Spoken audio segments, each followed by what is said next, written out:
Okay, class. So, yesterday you filled out that form, and I know it wasn't ideal, but there's a couple of things we want to remember from that. We want to remember that alcohol is a depressant because it slows down your brain functions, right? We want to remember that cocaine is a stimulant because it lights up your brain. It like stimulates your entire brain. It goes zoof, and then what happens is it rewires it. Okay. A blackout is when alcohol slows your brain down so much that that part of your brain that remembers things, it's called the hippocampus. It's not important, but just FYI, the hippocampus gets slowed down so much that your brain is no longer able to create new memories. So while you're drunk, you forget everything that you did.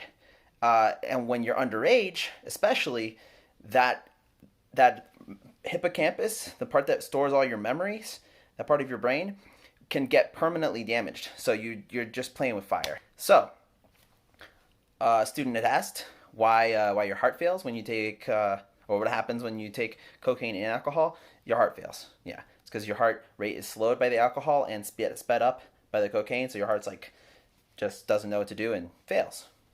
All right, that's the review from yesterday.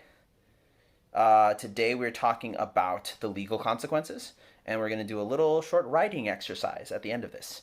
So, we're going to talk about what happens if you are caught with alcohol. As an underage person, you would be fined $250. Okay? That, and you have the potential of some jail time. If you're caught in the car, if you're driving, then that's potentially going to affect your license. So there's that.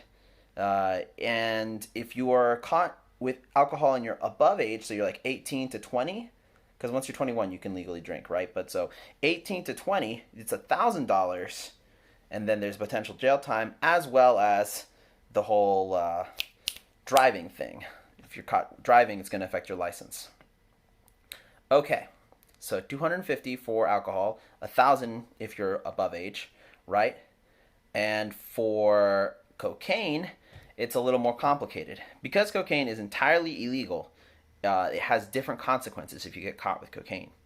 And it depends, too, on how much you have.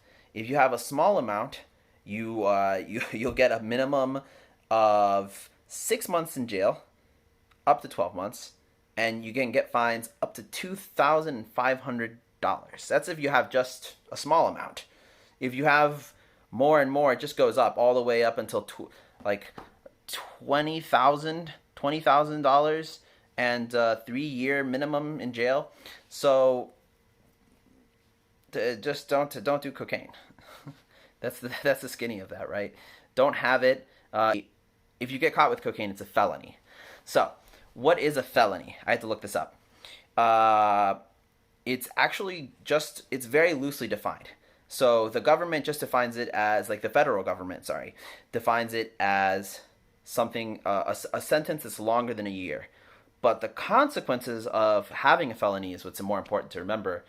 The consequences of having a felony is it affects your right to vote, to participate in jury duty, traveling outside the country, employment in certain professions, your parental rights if you're a parent, and public assistance and housing. A link to the assignment will be below. It's in a Google form. You'll just type out your answers in there, and then your name, your grade, bada bing, bada boom. I know that you've participated. You've absorbed the knowledge.